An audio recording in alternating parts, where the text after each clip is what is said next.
बच्चों लास्ट तक जो वीडियो हम लोगों ने पढ़ा था उसमें हमने स्ट्रक्चर की बात की थी, किसकी, न्यूक्लियस की, ठीक है ना। आज हम देखने वाले शेप ऑफ क्रोमोसोम, क्योंकि लास्ट का टॉपिक हमने इस न्यूक्लियस को हमने 4 पार्ट्स में डिवाइड किया था।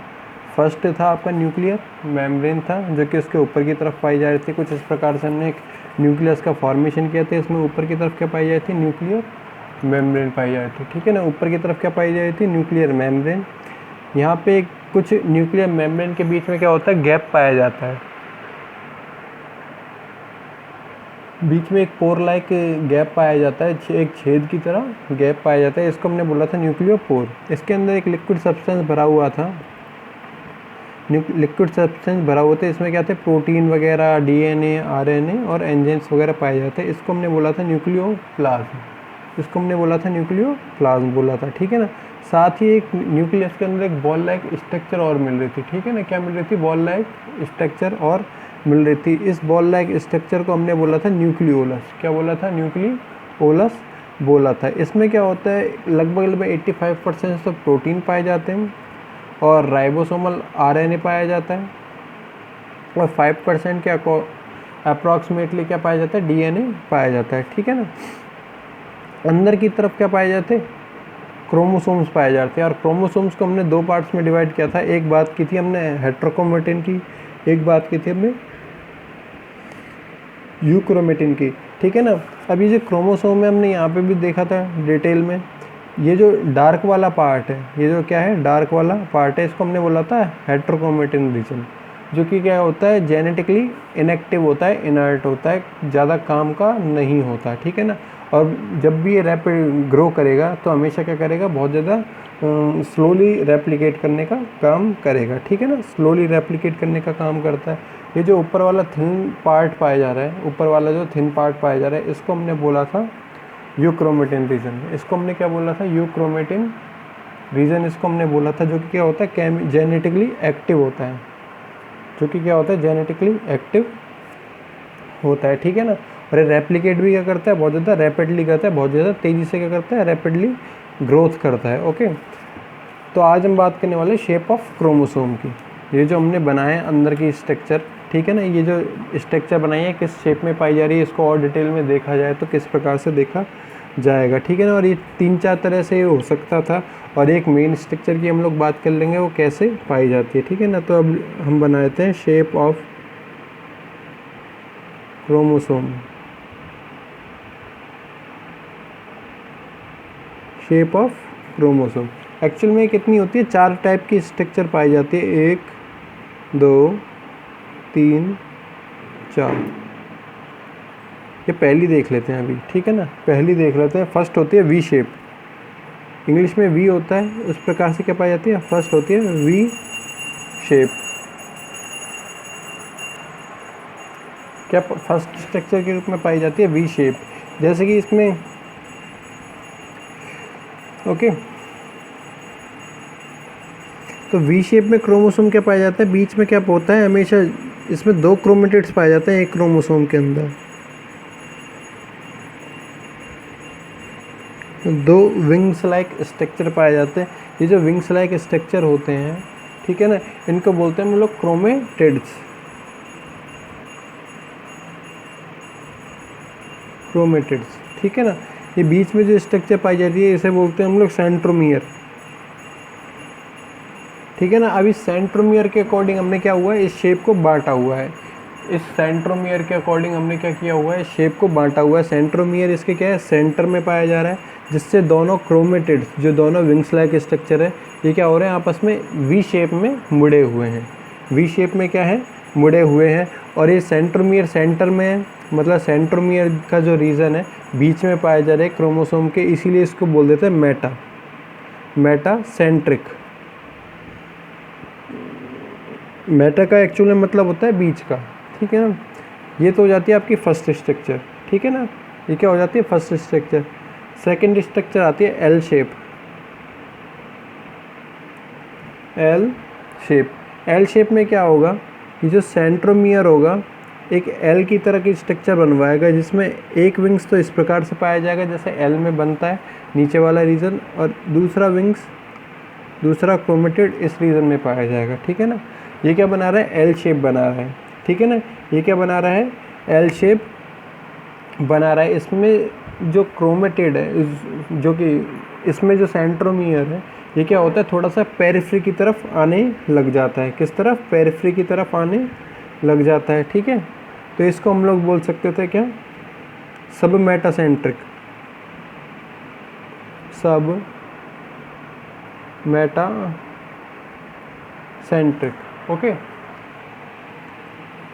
थर्ड आता है जे शेप। थर्ड आता है जे शेप। जे शेप में ये होता है, ऊपर की तरफ एक छोटा सा विंग्स पाया जाता है, इसके बीच में क्या पाया जाता है, सेंट्रोमियर पाया जाता है। इसके नीचे की तरफ क्या पाया जाता है, सेंट्रोमियर, और उसके नीचे क्रोमेटिड पाया जाता है। तो ये लगभग जे लाइक स्ट्रक्चर, इस प्रकार से एक स्ट्रक्चर का फॉर्मेशन कर देता है, जो कि क्या है, दूसरे भाग की तरफ थोड़ा सा झुका हुआ हो, जो कि क्या हो, दूसरे भाग की तरफ थोड़ा सा झुका हुआ पाया जाए। ओके, तो इस कंडीशन को हम लोग बोल देते हैं एक्रोसेंट्रिक। ओके, इस कंडीशन को हम लोग बोल देते हैं एक्रोसेंट्रिक। तो 3 कंडीशन हो गई, और चौथी कंडीशन होती है आई शेप।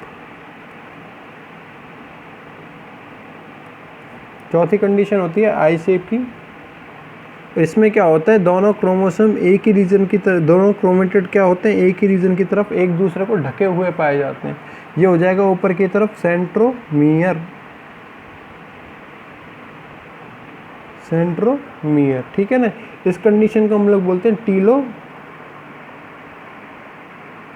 सेंट्रिक, ठीक है ना। टीलो का एक्चुअल में मतलब होता है last, terminal.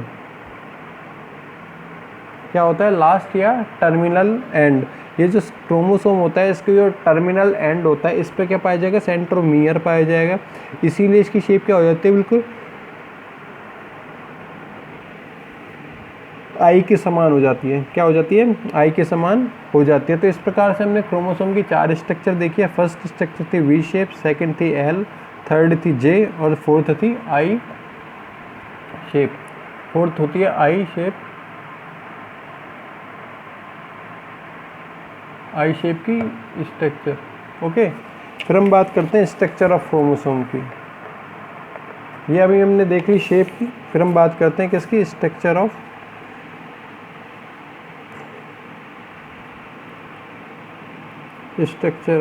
Chromosome. Okay, chromosome की यदि एक स्ट्रक्चर बनाया जाए, अभी अभी हमने देखा है, कुछ इस प्रकार से पाई जाती है। ये बीच में हम डार्क रीजन के रूप में बना सकते थे। क्या बनाएंगे, सेंट्रोमियर, जो कि अभी हमने बनाया था।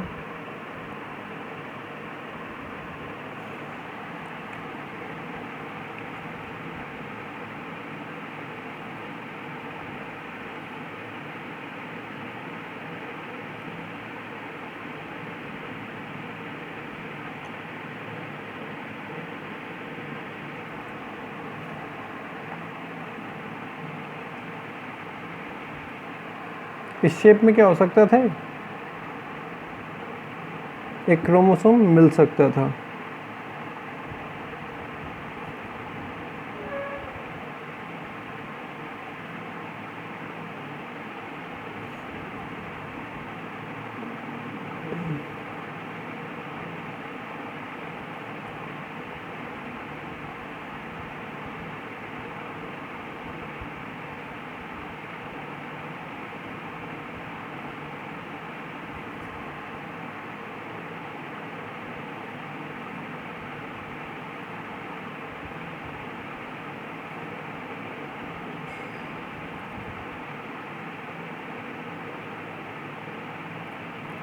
इस शेप के रूप में क्या हो सकता था, एक क्रोमोसोम मिल सकता था, जो मिड रीजन कहलाता है। इसको हमने बोला था पहले भी, सेंट्रोमियर,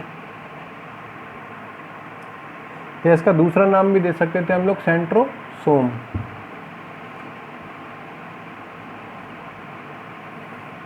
सेंट्रोसोम भी दे सकते थे, ठीक है ना। ओके, सेंट्रो का वर्ड कहाँ से लिया गया है, सेंटर से लिया गया है, जो कि एक क्रोमोसोम को 2 बराबर भागों में डिवाइड कर दे, ठीक है ना, 2 बराबर भागों में डिवाइड कर दे। ये जो पूरा रीजन दिख रहा है, ये हाफ जो विंग्स दिख रहा है, एक विंग्स यहाँ की तरफ दिख रहा है, ठीक है ना। इस एक विंग्स को बोला जाता है क्रोमेटिड, क्रोमेटिड,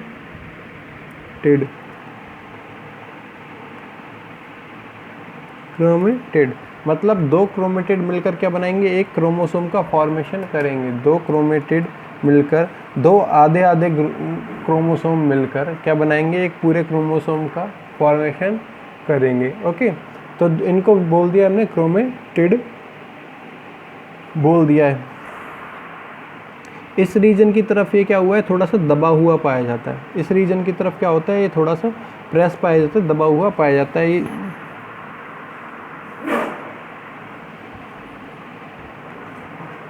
इस रीजन को हम लोग बोलते हैं सेकेंडरी कॉन्स्ट्रिक्शन।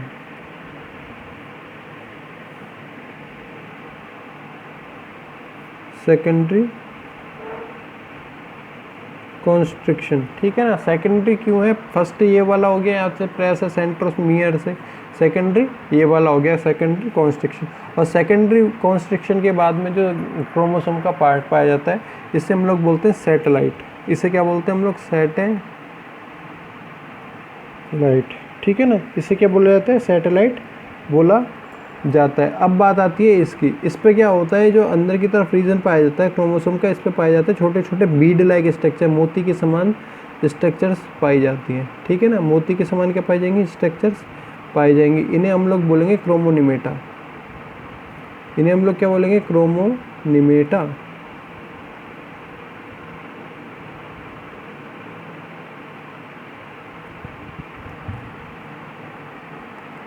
क्रोमोनीमा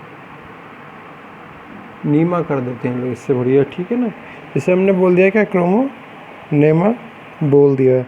तो इस प्रकार से क्या हो जाती है, एक स्ट्रक्चर हो जाती है किसकी,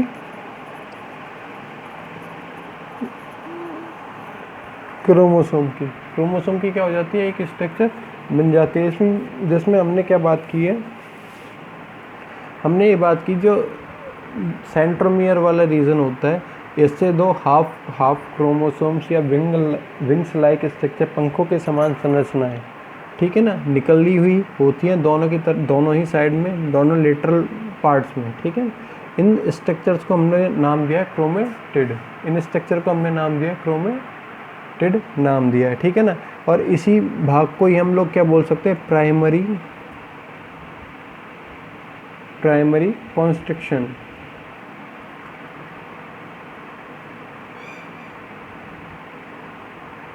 इसी पार्ट को ही हम लोग क्या नाम दे सकते थे, प्राइमरी कॉन्स्ट्रिक्शन नाम दे सकते थे, ठीक है ना। अब यहाँ से क्या निकलती है, दोनों की दोनों तरफ क्रोमेटिड वाला रीजन निकलेगा, ठीक है ना। क्रोमेटिड वाला रीजन निकलेगा, उस तरफ कुछ छोटे छोटे बीड लाइक स्ट्रक्चर्स पाए जाएंगे, इसमें मोती के समान संरचनाएं पाई जाएंगी, ठीक है ना। इन मोती के समान संरचनाओं को हम लोग बोलते हैं क्रोमोनिमा। क्या बोलते हैं हम लोग, क्रोमोनिमा बोलते हैं, ठीक है ना। ये हो जाएगा आपका।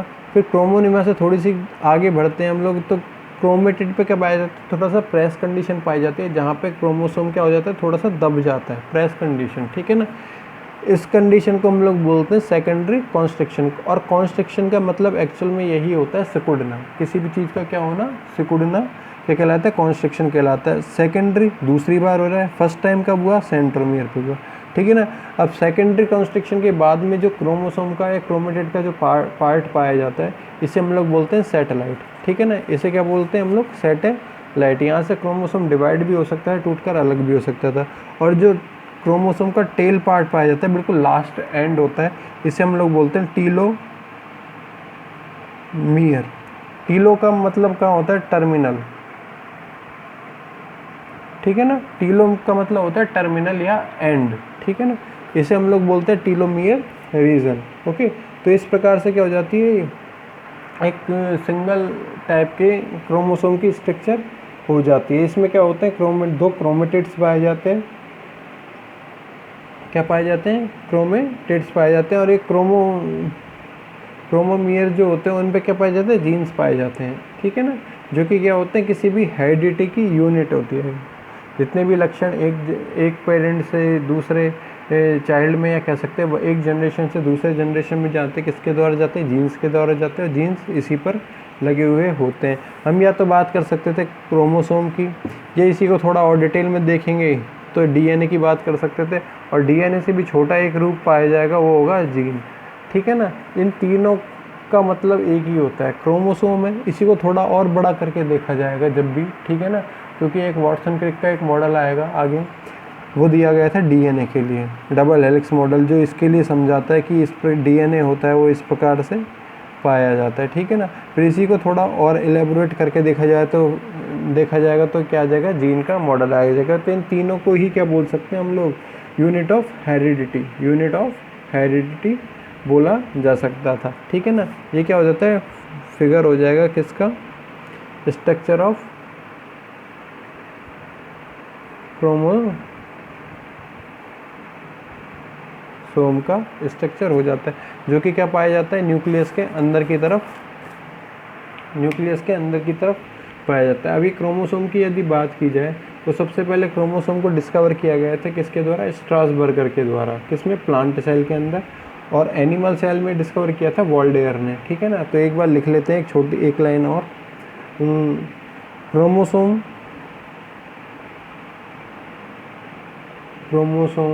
वर discovered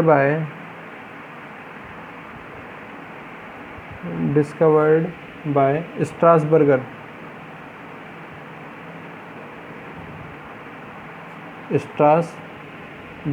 1875 in plant cell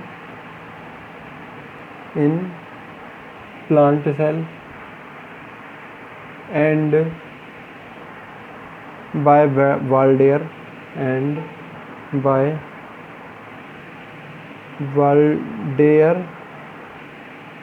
1888 in